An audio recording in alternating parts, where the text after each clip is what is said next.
Now, when I tell people that the ancient pagan Romans were Edomites, they don't believe me. Well, perhaps you'll believe these guys.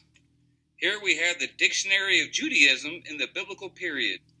Edom, a land southeast of the land of Israel encompassing Mount Seir, Deuteronomy 1 and 2. Or the land of Seir, Genesis 36 and 30. In rabbinic writings, an enemy of the people of Israel, specifically Rome. This may be because the Herodians were descended from converts to Judaism of Edomite origin. In Scripture, Edom is described as having taken advantage of Israel's defeat to seize parts of the land, Ezra 25 and 12, Obadiah 1 and 16, and also having participated in the destruction of the temple, Psalms 137 and 7. Edom is compared to a pig. Edom is compared to a pig. Edom is compared to a pig. Edom is compared to a pig and to an eagle, as is Rome and Edom. Seir and Esau are all symbols for Rome. So you heard Edom is compared to a pig.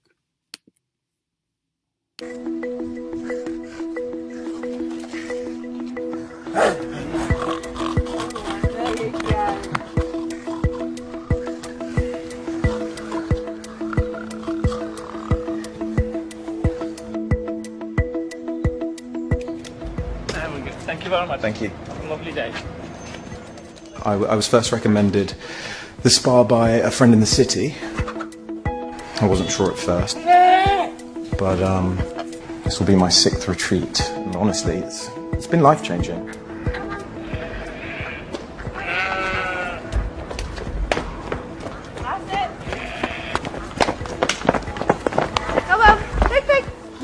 Yeah, we just sort of give them, well, what we give the normal pigs. You know, we've got some carrots, we've got some lettuce, normally organic stuff. You pay a bit more for that.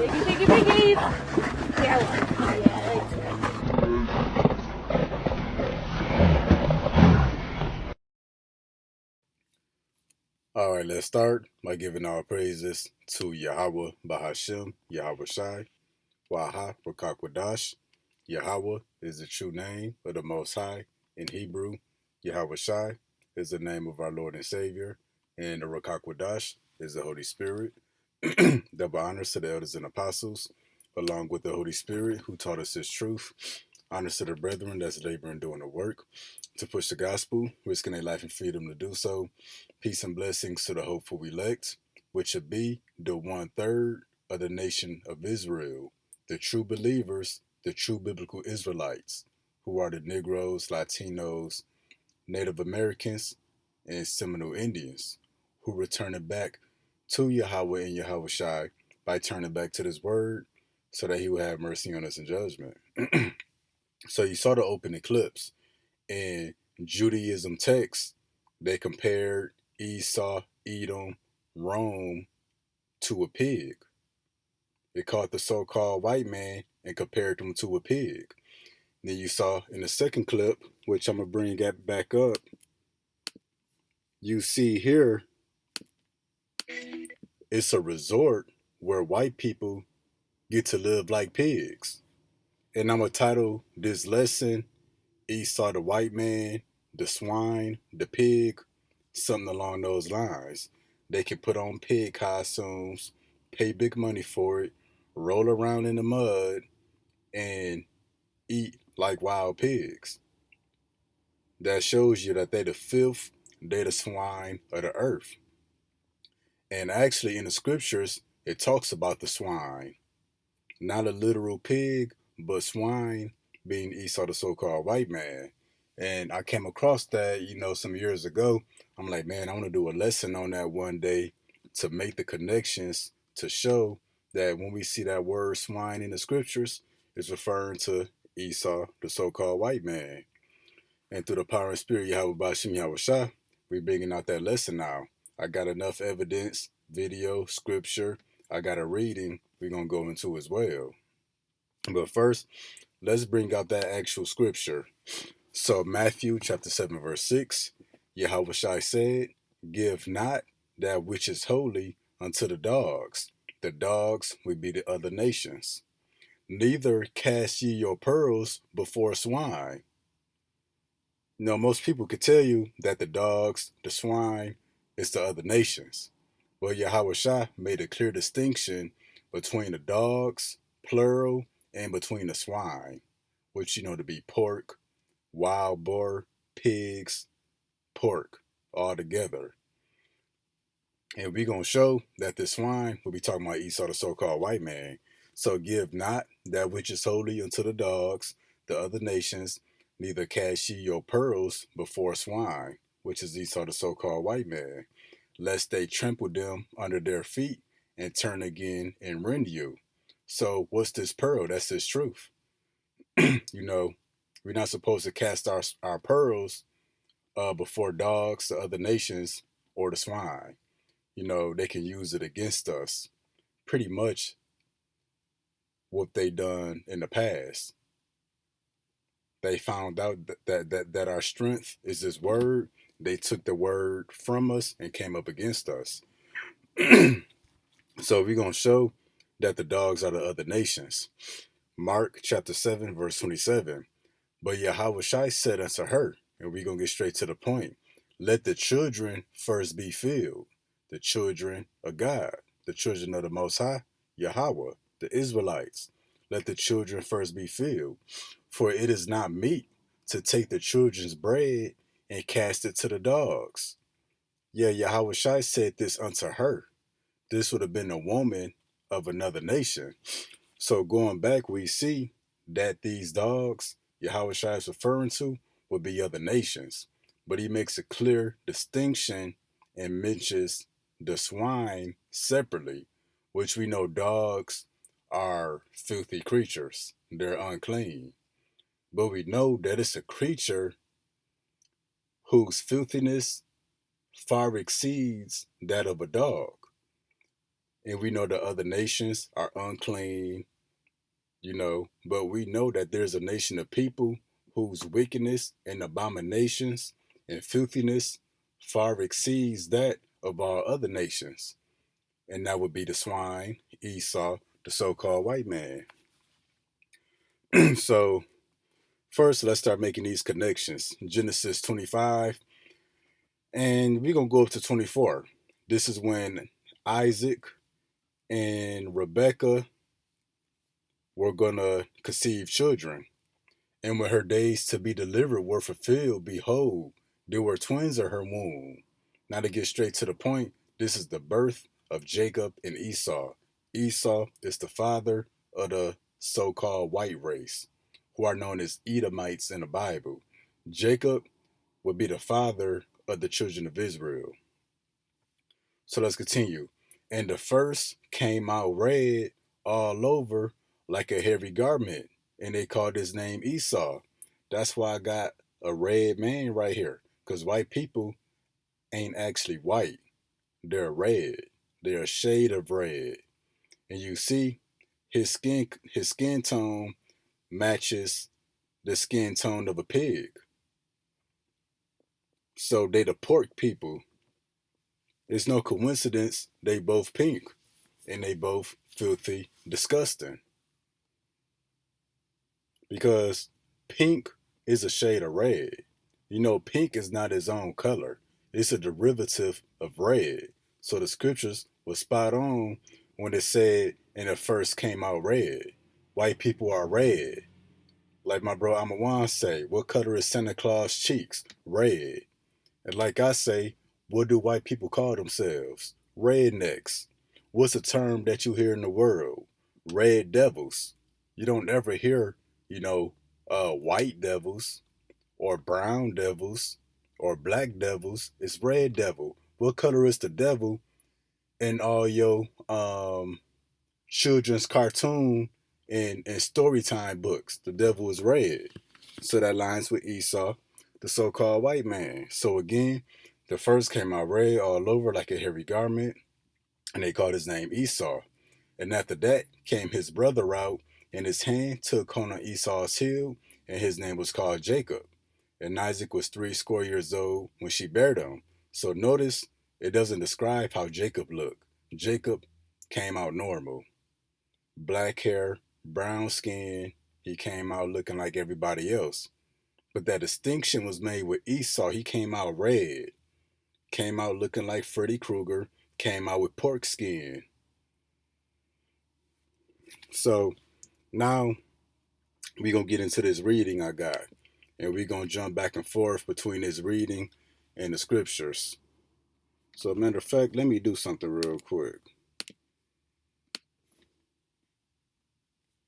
All right. So we're going to read the title of this. The Romans were baffled as to why Jews, this would be the true biblical Jews, which the ancient Jews would have been so-called black people, would not eat pork. And idiosyncrasy, meaning a strange habit, that became the subject of speculation as well as ethnic humor. So there's many jokes concerning Jews and them not eating pork. In response, Jewish texts highlight the way the hated Romans reminded the rabbis of pigs and boars. So we're about to read a Jewish text that shows how the Romans reminded the ancient Jews, the leaders of our people, that the Romans reminded them of pigs and boars. And a pig, you could think of a wild hog. Pretty much a pig. It got those two horns and it got fur, like that thing on Lion King. So we're going to read this text and jump back and forth between the scriptures. We're going to make the connection showing that Esau, the so-called white man, is the pork, is the swine in the scriptures. Among the nations of people that the Lord created, Esau would be the pig. The other nations would be the dogs, and the children of Israel, would be the lion. Or in other words, we would be the sheep as well. The taboo against pork consumption has been a defining mark of Israelite and Jewish culture for millennia, going back to the early Iron Age, 1200 BC. Israelite archaeological sites lack pig bones. Yeah, so you go back to ancient Israelite territory, you don't find many pig bones in our ruins because pig, swine, pork was forbidden in our culture. And sites of other local Levanites, Canaanites have also yielded very few pig bones. In contrast, the main Philistine sites in this period have them in large quantities. So the focus here is that you don't find many pig bones in ancient Israelite archaeological sites. All right, actually, we're going to go down here.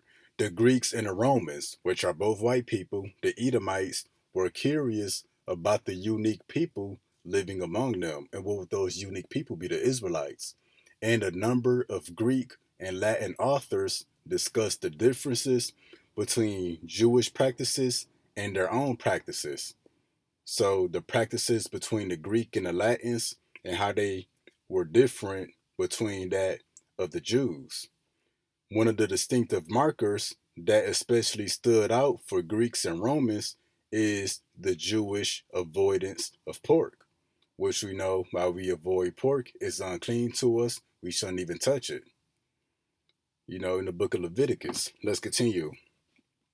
Roman explanations for the Jewish pork taboo. The Romans were baffled as to why Jews would not eat pork, which is clearly simple. It's in the law. YAHAWASHI commanded us not to. There's not much that has to be, thought about concerning that law. And one glaring example provided by Philo of Alexandria, who went to speak with Emperor Gaius as a part of a delegation of Jews asking him to intervene against anti-Jewish violence that broke out in the land of Alexandria. The emperor interrogated the delegation asking, "Why do you refuse to eat pork?" So in past history, they interrogated our people during the time of the Romans, like, why won't you eat pork? They had an obsession with trying to get our people to eat pork, which you're going to see in the scriptures. Many Roman authors sought to provide explanation why Jews abstained from this particular food. According to the Roman historian and statesman Tacitus, the Jews do not eat pork because they once suffered from the same skin disease from which pigs suffer, which we don't eat pork because it's in the law. Tacitus further suggests that the Jews' abstinence from pork is reflective of their general disposition to oppose Roman practice. So this guy Tacitus also suggested that the Jews stayed away from pork just to oppose what the Romans were doing. But it's simpler than that. The Jews stayed away from pork because it's in the law. The Jews regard as profane all that we hold sacred. So that's what these Romans were saying, that everything that the Romans hold sacred or they consider holy, like eating pork, the Jews regard it as profane or unholy. On the other hand, they permit all that we abhor. So everything that the Romans hate, the Jews permit it. Like the Jews permit eating of clean foods and not those abominable acts that the Romans were doing. So again, they, meaning the Jews, permit all that we abhor, meaning the Jews allow everything that the Romans hate. That shows a clear difference between the two people. All right, while Tacitus know little about the Jews and is unfavorable in his description, he does know that the Jews don't intermarry and that they don't eat pork. So again, that's why when we go up, it reads that the Jews regard as profane all that we hold sacred. So intermarrying into your family, marrying your siblings, that's stuff that the Romans did. But the Jews regarded that as profane. The Roman confoundment with the Jews' stubborn abstinence from pork became a focus of religious dispute in the writings of some Christian thinkers who debated against the Jews' tenacious adherence to their ancient prohibitions. In their perception, Jews set ritual laws on the pedestal above all else. For instance, the Jews care more about avoiding pork than any other religious precepts.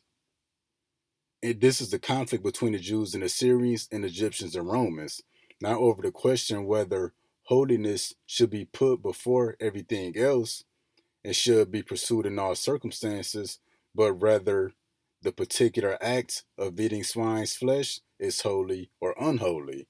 Eating swine's flesh was considered holy by the Romans. It was considered unholy by the Jews. That's why we making this distinct or this connection that the swine in the scriptures is referring to Esau, the so-called white man. So we're gonna get into some Roman Jewish jokes about pork. For example, noting how King Herod of Judea, which is the king of Judea when YAHAWASHI was born, made his many enemies and rivals disappear, including his wife's brother and two of his own sons. So Herod was killing members of his own family. Augustus quipped, "I would rather be Herod's pig than Herod's son." So that was an old joke. You know how Herod made two of his own sons disappear, and that the Romans had a love for pigs. So the joke was, I'd rather be Herod's pig than his own son. The joke only works if the listener knows that the Jews do not eat pork, whereas the pigs are safe from Herod, his sons are not. So that's the joke, that Herod's own sons wasn't even safe in his possession. But if you was a pig, you was going to be protected by Herod. While the Romans mocked the Jews for abstaining from pork, the Jews had plenty to say about the Romans and their love for swine. The Romans love swine. Now we're going to get down. The Romans considered pork to be a cultural delicacy. That's no different now. They charge you $5 extra for extra bacon. In America, bacon is a delicacy. Whatever you got, you can make it better by putting bacon on it. and they consumed pork more than any other meat. So that's why in ancient Israelite archaeological sites, you don't find many pig bones because we had nothing to do with pigs. But on the other hand, Romans, they ate pork more than any other meat. As a consequence and as a response to the negative attention which Romans gave to the Jews about their abstinence from this delicacy, the Jews associated Romans with indulging in and even embodying pork. Embodying is how you express yourself. So they associated the pork with the Romans, the meat that they loved so much, that they indulged in on a daily. Indeed, a number of texts associated Rome with the boar. A boar is a wild hog. And we're going to see why older texts associated Rome with this wild boar. All right, for example, explanation for why Esau married at 40 based upon its exegesis of Psalm 80. The psalm speaks of the extreme devastation suffered by Israel, using the metaphor of Israel as a vine, which is correct, and asks God to restore what the people have lost. Who is the wild boar who ravages the Jewish vine? The implicit answer is Esau, whom the rabbis associate with Rome, since it is the Rome that destroyed Judea, and which rules over the land in the time of the Darshan. The Midrash goes on to explain the connection between Esau and the boar. So we're going to read this real quick in Psalms 80. And we're going to see how the wild boar, the wild pig, ravages, meaning destroys, devours the Jewish vine.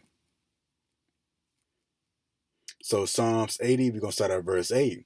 Thou hast brought a vine out of Egypt. What's that vine? That's it. That's Israel. That was brought out of Egypt.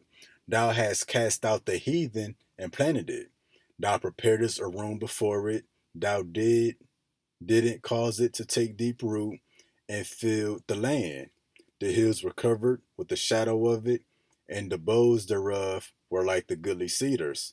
She sent out her boughs unto the sea, and her branches unto the river. So this is the Lord planting his people in the promised land. Why hast thou then broken down her hedges, so that all they which pass by the way do pluck her? So if you think of a grapevine, the Lord planted this choice grapevine, put a fence around it, and had to protect it. But the Lord took down her hedges, took down that protection, so that everybody who passed by this grapevine, plucked her grapes. That's a metaphor for the different nations devouring the people of Israel. Rather it's killing them in war, taking them into captivity, taking the children, taking the women, the different wars. And this happened because the nation of Israel sinned against the Lord. The boar out of the wood doth waste it. Who's that boar? Who's that swine? Who's that pig? Esau Edom. And the wild beasts of the field do devour it. So you see here, there's still a distinction made between the boar, which is the sign, and the other wild beasts, which would be the other nations. It's a clear distinction made because Esau, Rome, the white man, is that boar. And there's no other nation of people who wasted the nation of Israel, who devoured the Lord's vine like Esau, the so-called white man. And another scripture we're going to get real quick, we're going to go to Jeremiah 50:7. All that found them have devoured them. All the nations who found us unprotected by the Lord, they devoured us. And the adversary said, we offend not, because they have sinned against the Lord, the habitation of justice, even the Lord, the hope of their fathers. So the other nations knew that if we would sin against the Lord, that the Lord wouldn't protect us. They would be free to devour our nation. That's why it says the adversaries say we offend not. They devoured the Lord's people, but they offend not, because they sinned against the Lord YAHAWASHI. And that's why Esau tries to keep our people in sin. So again, who is the wild boar who ravages the Jewish vine? The implicit answer is Esau, whom the rabbis associate with Rome. We're going to read this. The Midrash reads Esau's behavior as parallel to Rome's. What was Esau doing during his years of bachelorhood? He was ravaging married women. Yet when he marries, he makes it look as if he's an upstanding family man. Similarly, Rome pretends to rule with law and order, but in fact behaves like a rapacious thief, pillaging the peoples that it dominates. So yeah, this is showing that, Esau as well as Rome, they try to show themselves to be just men, upright, according to law, that they're civilized, that they have order, like they got a good moral compass, but really they not. A rapacious thief, that's a excessively greedy thief, which boars, pigs, they eat up everything. That's why the scriptures say he cannot be satisfied. The symbol of such duplicity, the Midrash says, is the pig, which pretends to be kosher, meaning clean, because it has split hoofs, but it is really not, since it does not chew its cud. In other words, the pig has the outward sign of a clean animal, but inside it is not. Now we're gonna show this according to scripture. So first, we're going to show what a cloven foot is. Leviticus 11:3. Whatsoever part of the hoof and is cloven footed, and cheweth the cud among the beasts that ye shall eat. So that's your deer, goat, lamb, cows, all your beef animals. This what it means to part the hoof, to be cloven footed. So going back to this reading, the pig has the outward sign of a kosher animal because what? It has split hoofs, but inside it is not clean. So a pig has a cloven hoof. It appears to be clean outwardly, but you got to look at its actions. You got to look at what it puts into its body. And that's explained when we come down here to verse 7. And the swine, though he divide the hoof and be cloven footed. So yeah, even pigs, they have cloven footed hoofs. And the swine, though he divide the hoof and be cloven footed, yet he cheweth not the cud.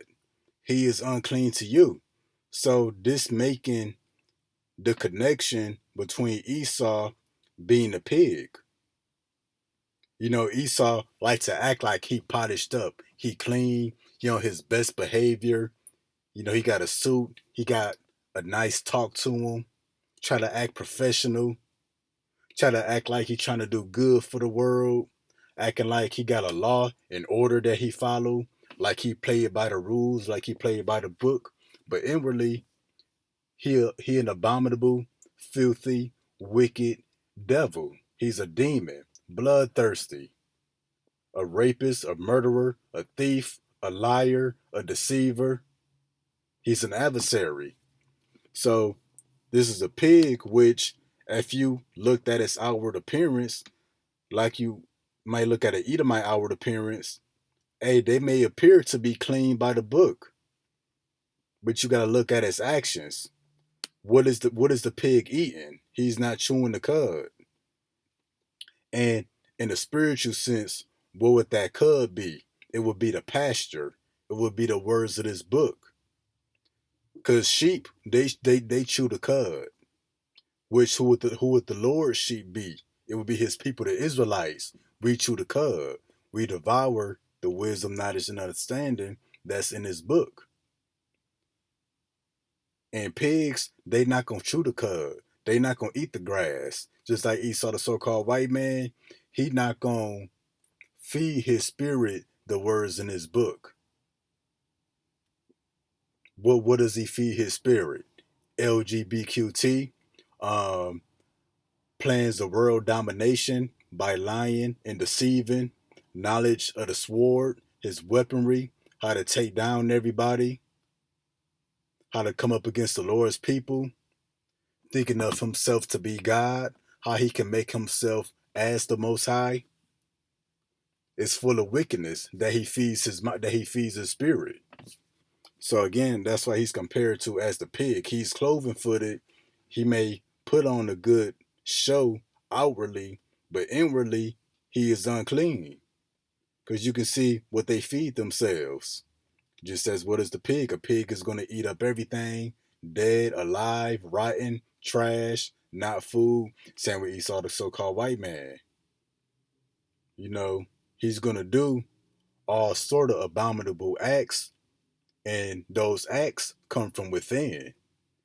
It come from what you feed your mind. So that's the first point.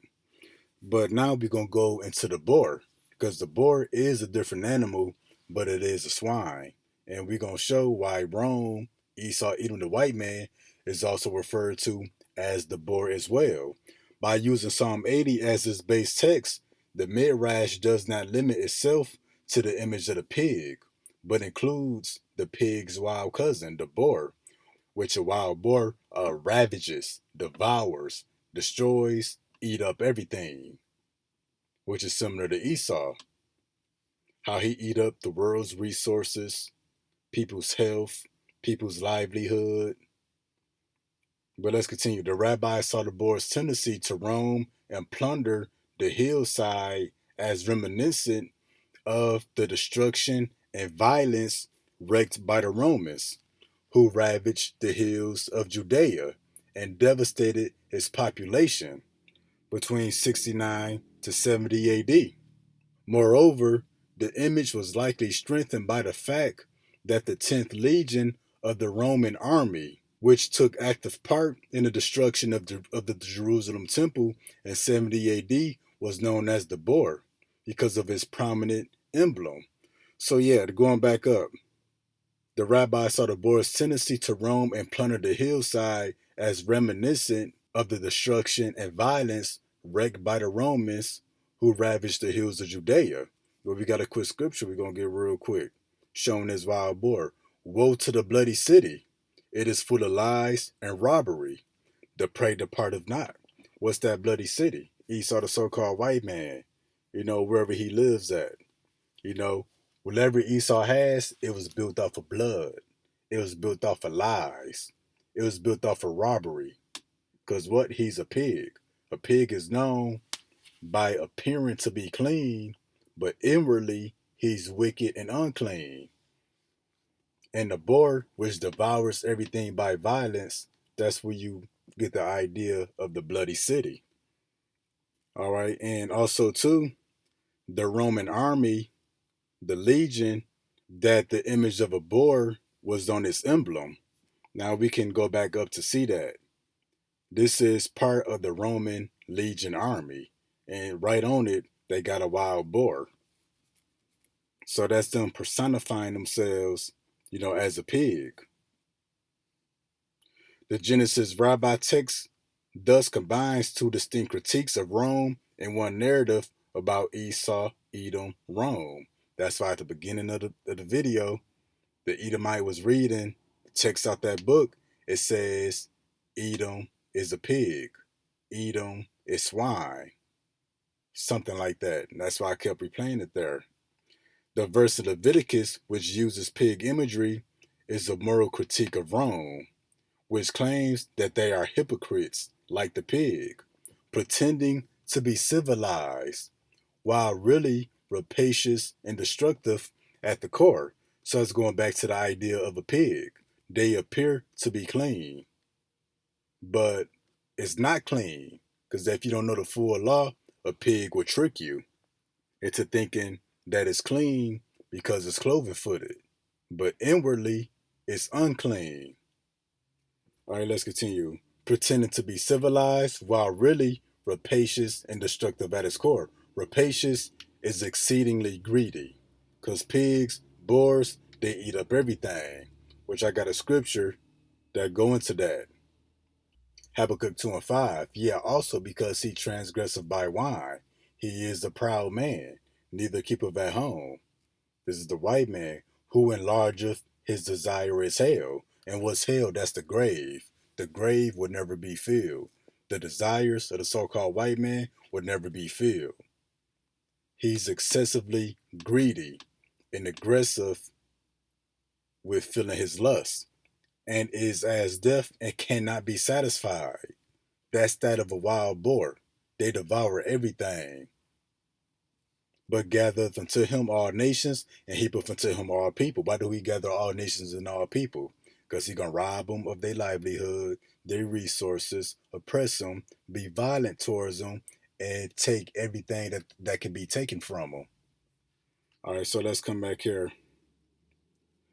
And like other rabbinic readings of the Psalms, which view the Psalms as prophecies, which envision watershed moments of Jewish history, the Midrash reads the Boar imagery of Psalms 80 as prophecy of how Rome, which is Esau, Edom, the white man, will destroy Judea. All right, so let's get that. Obadiah 1 and 10, for thy violence against thy brother Jacob. Who's Jacob's brother? Is Esau, the so-called white man. So again, for thy violence against thy brother Jacob, shame shall cover thee, and thou shalt be cut off forever. Yeah, the violence that the Romans committed before the coming of YAHAWASHI, the violence that the Greeks committed against Judea, the destroying of the temple in 70 AD, the snatching and abductions of our people off the west coast of Africa, packing us like sardines in the slave ships, throwing us off the boats to feed the sharks, torturing and murdering us in North Central South America and the Caribbean, hanging us and lynching us in mass numbers, still torturing us to this day. That's that same boar in Psalms 80. Let's go back to it.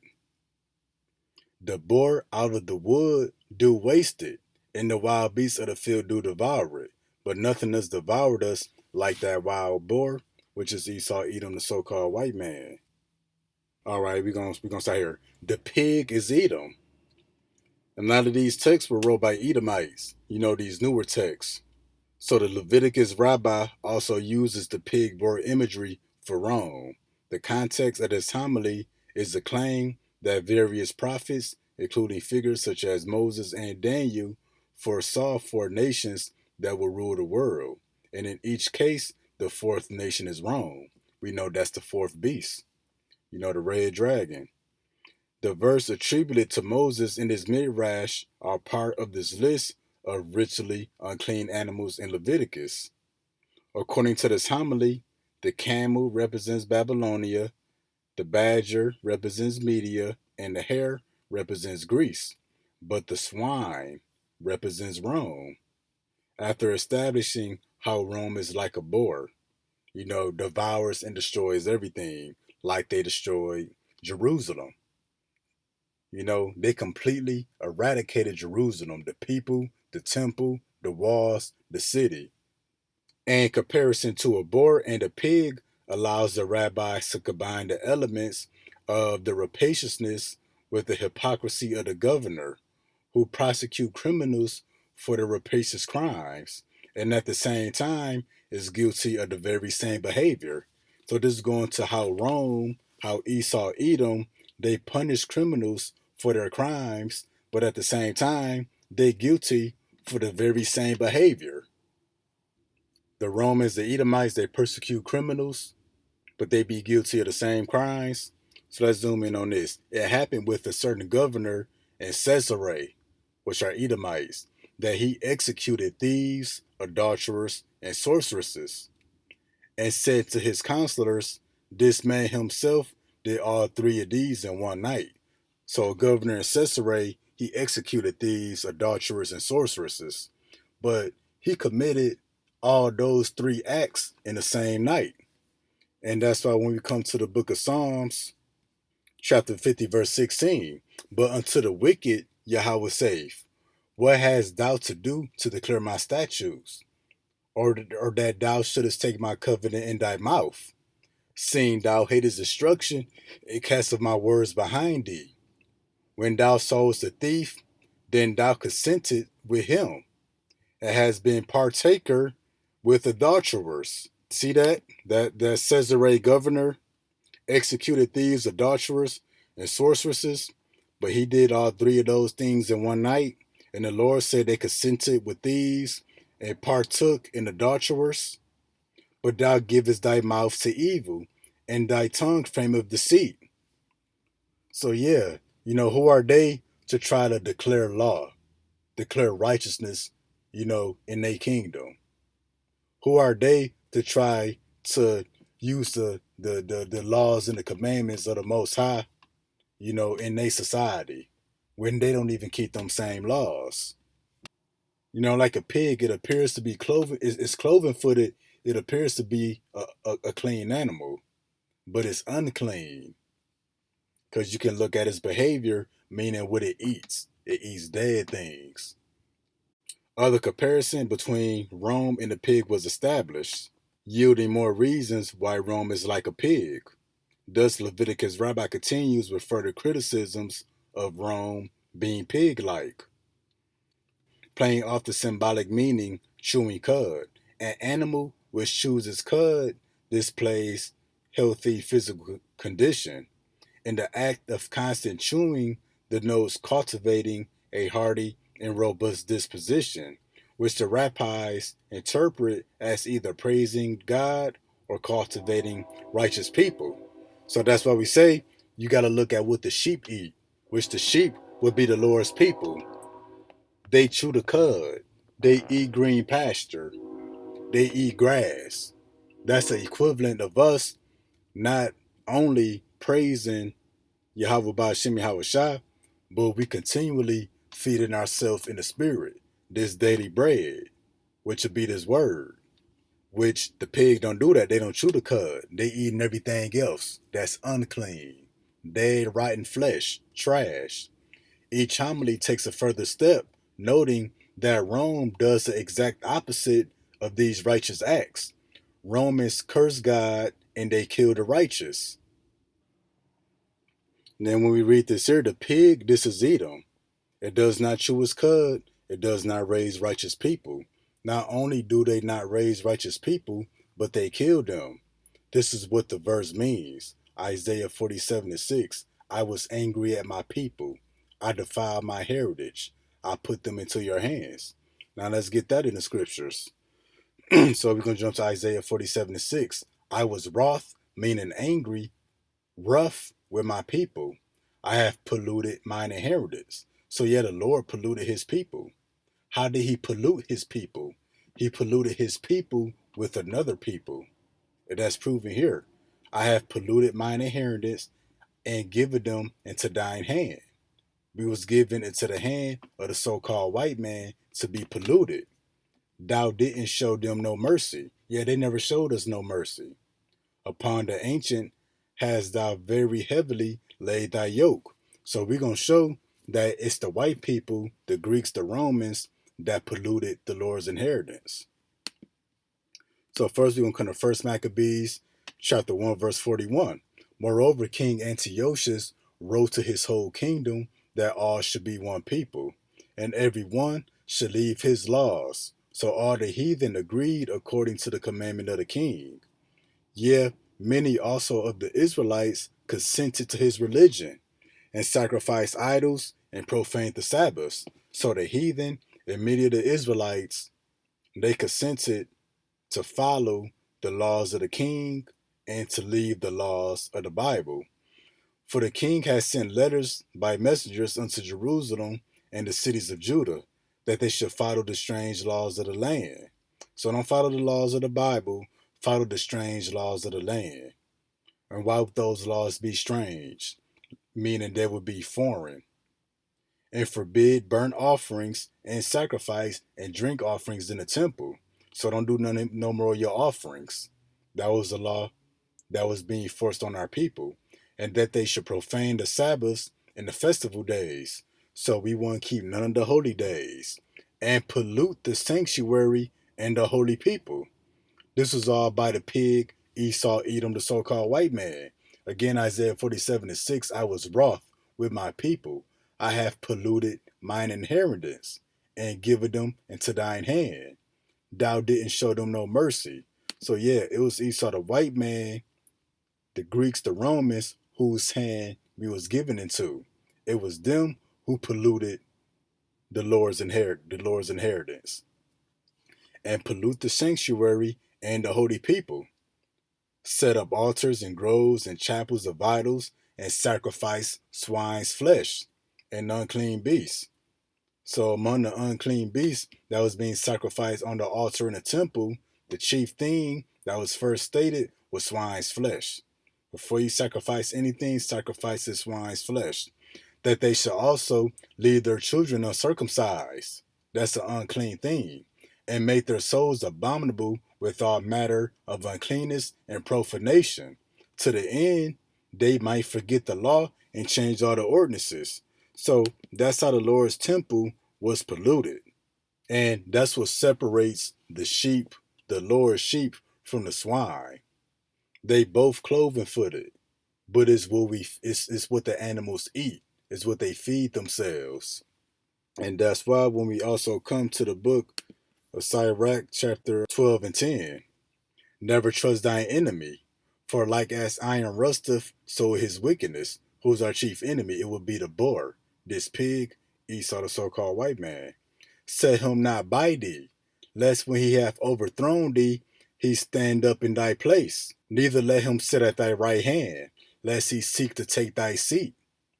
And thou at the last remember my words and be pricked therewith.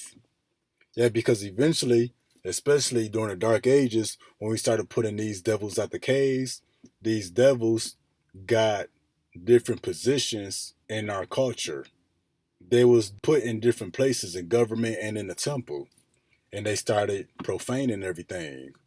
That's why when we come to the book of 2 Thessalonians 2 and 4, who opposeth and exalteth himself above all that is called God or that is worship, so that he, as the Most High, sitteth in the temple of the Most High. So we started doing business with these devils, then these devils took us down. Now they in the Holy Land. Now they in Israel and Jerusalem. Now they think they about to build a third temple. That's why the scripture said, sit him not by thee, lest when he hath overthrown thee, he stand up in thy place. Yeah, he standing up in our place and took our seat. Again, so that he as God sitteth in the temple of God, showing himself that he is God. And then a couple screenshots that I got right here are passages from the Apocrypha, which are books of the Old Testament that was removed. And we see 2 Maccabees 2 and 6. Eleazar chooses death rather than eating pork. So this man was put to death because he wouldn't indulge in pork, which the Romans consider to be a holy meat.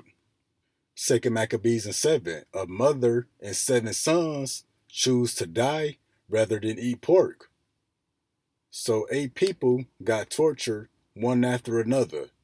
Cut to pieces, burnt in the frying pan, had their skin pulled off, all because they wouldn't indulge in pork.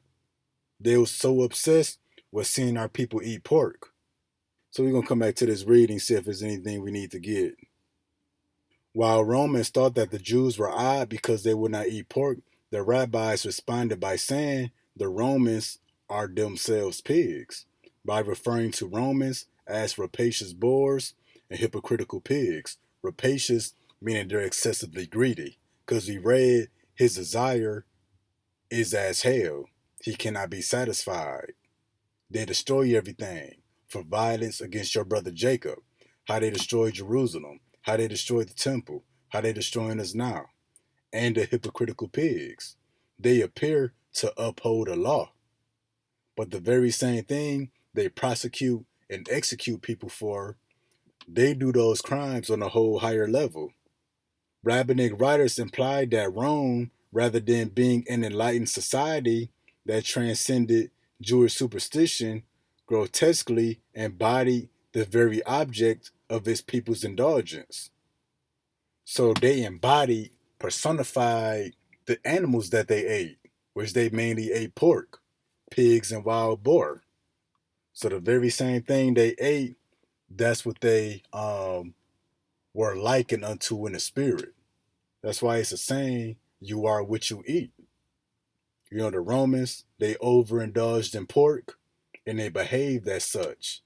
And that's why when we look at this video, this is a pig spa where Edomites can pay a high dollar to behave like a pig, dress like a pig, crawl like a pig, and eat like a pig. Get dirtied up like a pig. So Esau, Edom, the white man, the Romans, the Greeks, they are the swine and the boar in the scriptures. That text was spot on. So again, writers implied that Rome grotesquely embodied the very object of its people indulgence.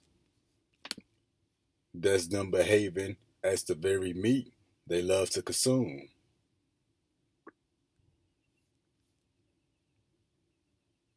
Look at them. The Lord's people, the sheep, they eat grass. So he always tried to feed us his word. So long as we ate that grass, this word, we behaved as such. But the Lord said he would pollute his inheritance and give them to another people. Well, we will be polluted because these other nations, specifically Esau the white man, the Greeks and the Romans, they made us eat and pollute our souls, our temple, with all kind of abominable things to be like them. So we're going to keep it short, so we're going to get a few more scriptures. Hey, Job 14:4, who can bring a clean thing out of an unclean? Not one. And what's unclean is the pig. Although it's cloven footed, no matter what you do, it's still a pig. You can't make a pig clean. You can, and that's the equivalent of doing what? Trying to bring a clean thing out of an unclean. That's you trying to clean up Esau Edom. Esau Edom, the white man, he can't be saved. He can't be changed by this word. He can't be rehabilitated in the spirit by this word. He's the wicked, and he's always going to be that. He's unclean and abominable and filthy. He's always going to be that. You can't turn a pig into a person. That's why the scriptures say a dog returns back to his vomit. Jeremiah 13:23. Can the Ethiopian change his skin, or the leper his spots? Then may he also do good that are accustomed to doing evil. Yeah, can people change how they were born? Can somebody do good that's accustomed to doing evil? Can somebody be clean that's accustomed to being unclean? Can somebody be righteous that's accustomed to being wicked? That's the same with Esau, the so-called white man. There's nothing that he can do to clean him up, to polish him up, according to this word. Now, the last scripture we're going to go back to where we started. Matthew 7:6. Give not that which is holy unto the dogs, neither cast ye your pearls before swine, lest they trample them under feet and turn again and rend you. But the focus here, cast not your pearls before swine. So Lord willing, we did the job of showing that this swine that we see a few times in the scripture is referring to Esau, the so-called white man, the Greeks and the Romans. So that's it for this lesson here. Until next time, Shalom.